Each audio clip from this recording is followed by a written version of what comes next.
ओम शांति। प्रिय रूहानी आत्माओं, आज है 13 अप्रैल 2026 और आज हम एक बार फिर एकत्र हुए हैं प्रातः मुरली के गहन, सूक्ष्म और जीवन को दिशा देने वाले मंथन के लिए। ये मुरली बाप दादा की है जो मधुबन से अपने मीठे मीठे सिकीलेधे बच्चों को सुनाई गई है।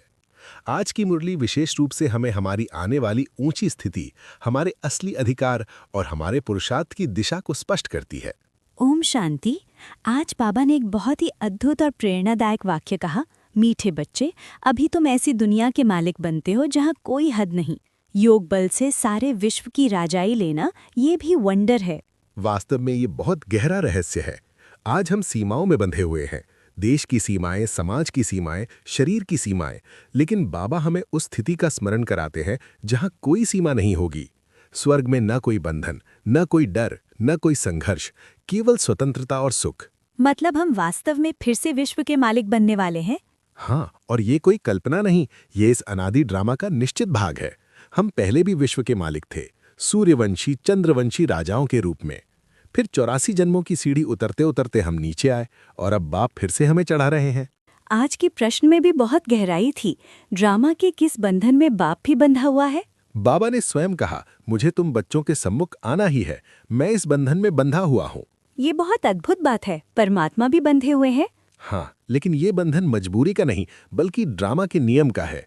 ये अनादि नाटक है जिसमें हर पात्र का निश्चित समय और भूमिका है। बाप भी उसी अनुसार आते हैं जब संसार को ज्ञान की आवश्यकता होती है। और बाबा ने ये भी स्पष्ट किया कि वो कई चमत्कार करने नहीं आते। बिल्कुल, ये बहुत महत्वपूर्ण समझ है। बाबा कहते हैं, मैं न किसी को बीमारी से ठीक करने आता, न मृत को जीवित करने। मैं आता हूँ आत्मा को पतित से पावन बनाने, ज्ञान देने और सही मार्ग दिखाने।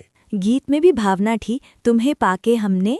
हाँ, जब आत्मा ये अनुभव करती है कि हम स्वयं परमपिता परमात्मा के सामने बैठे हैं, तो भीतर एक गहरा रोमांच, एक आनंद की लहर उठती है। लेकिन दुनिया के लोग इस सत्य को क्यों नहीं पहचानते? क्योंकि माया का प्रभाव है। दुनिया में भले कितने भी विद्वान, पंडित, आचार्य हों, लेकिन कोई भी ये नहीं जानता कि बेहद का बाप हर 5000 वर्ष बाद आता है। और हम बच्चे इस समय इस सत्य को जान रहे हैं।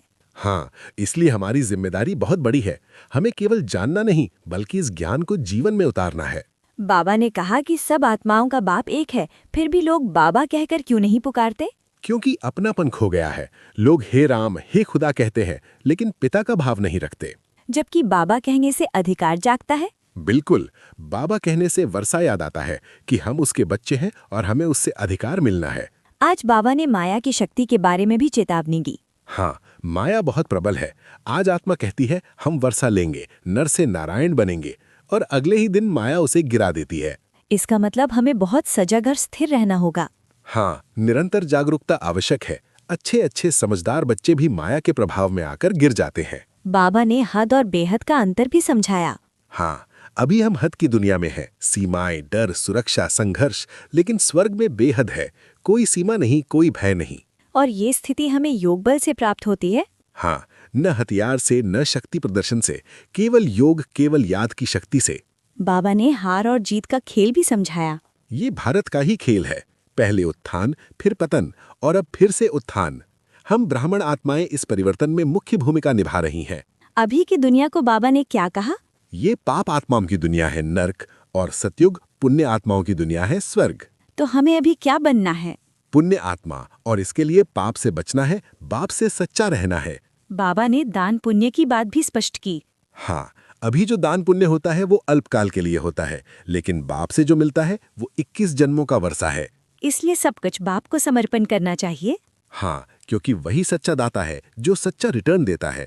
बाबा ने आज कहा कि संसार एक उलझा हुआ सूत है। हाँ, और इस उलझे हुए धागे को केवल बाप ही सुलझा सकते हैं। कोई भी शास्त्र या मनुष्य ये नहीं कर सकता। बाबा ने योग पर भी विशेष जोर दिया। हाँ, ज्ञान सुनाना अच्छा है, लेकिन योग के बिना शक्ति नहीं आती। योग ही आत्मा को शुद्ध करता है। बाबा ने कहा कम से कम 8 घंटे याद में रहना चाहिए। हाँ, कर्म करते हुए भी भीतर बाप की स्मृति बनी रहे, यही सच्चा राजयोग है। और सुबह का समय विशेष क्यों है? क्योंकि 2 से 5 बजे का समय बहुत पवित्र होता है। उस समय वातावरण शांत होता है और आत्मा आसानी से योग में स्थित हो सकती है। मन मनाभव का क्या महत्व है? ये चढ़ती कला का मंत्र है। मन को बाप में लगाना, यही आत्मा को ऊपर उठाता है। आज की धारणा क्या है? पहली, बाप से सच्चा और सीधा रहना और सर्व का कल्याण करना। दूसरी, कर्म करते हुए भी कम से कम 8 घंटे याद में रहना। आज का वरदान क्या है? दाता बन, हर सेकंड हर संकल्प में दान देने वाले उदार चित्त, महादानी भव। इसका क्या अर्थ है? हम लेने वाले नहीं, देने वाले हैं। हर संकल्प में, हर क्षण में शक्ति, प्रेम, शानाई देना है। आज का स्लोगन? हर सब्जेक्ट में फुल मार्क्स जमा करनी है तो गंभीरता का गुण धारण करो।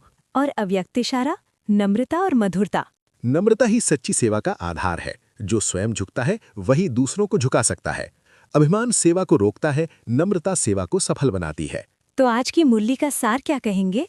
सार है अपनी असली पहचान को याद रखना, योग बल से स्वयं को शक्तिशाली बनाना और बाप के साथ मिलकर विश्व परिवर्तन का अधिकारी बनना। और अंत में बाबा का असीम प्यार। मीठे मीठे सिकीलधे बच्चों प्रति मात पिता बाप दादा का याद, प्यार और गुड मॉर्निंग। ओम शांति। ओम शांति। बाबा की याद और शक्ति में स्थित रहकर आप सभी रूहानी भाई बहनों को प्रेम पूर्वक नमस्ते। ओम शांति।